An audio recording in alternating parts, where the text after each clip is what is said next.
Crony capitalism. What is it? Why is it so bad? To answer these questions, let's think about good old-fashioned capitalism. It is premised on the free exchange of goods or services between independent agents.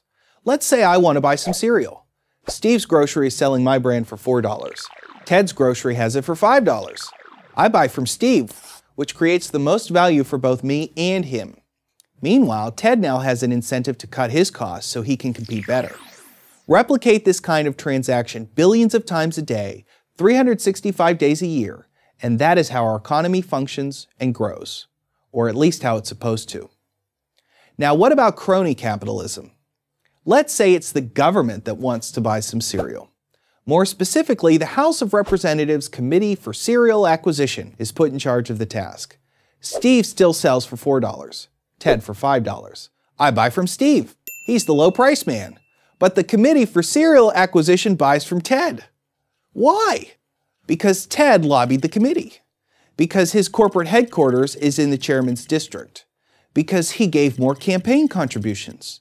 Because he promised a lobbying gig to an undecided committee member who plans to retire next year. That is how crony capitalism works.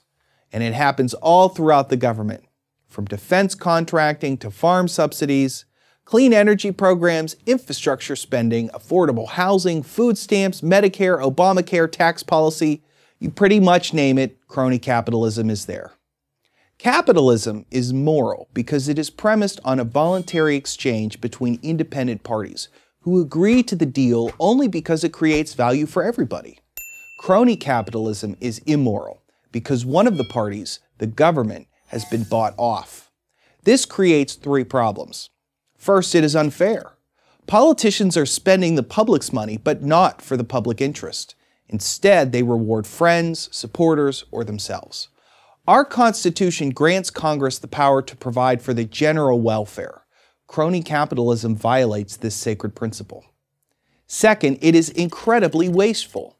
In our cereal example, the government overpaid by going with Ted instead of Steve. That's obviously a waste of taxpayer money. In fact, it is really stealing from the taxpayer. Here's more waste. Ted had to spend money to lobby the government to get the contract, so he didn't get all that dollar out of the transaction. That's money that could have been spent making a better product or used in some other constructive way. Economists call this deadweight loss, and it can be substantial.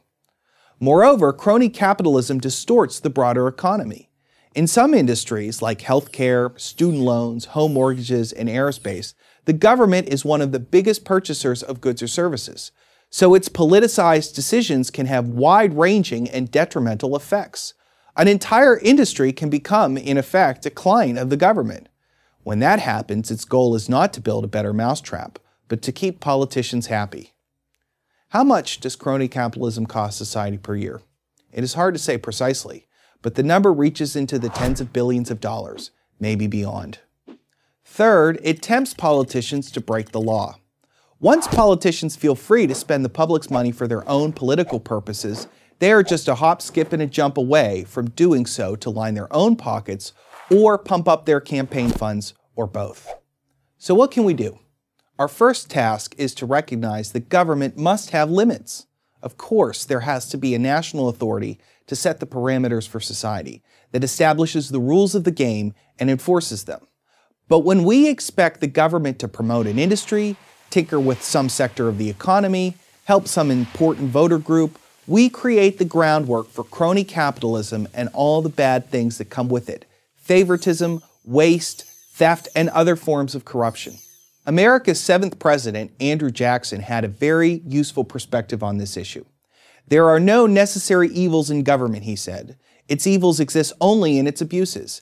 If it would confine itself to equal protection and, as heaven does its rains, shower its favors alike on the high and the low, the rich and the poor, it would be an unqualified blessing.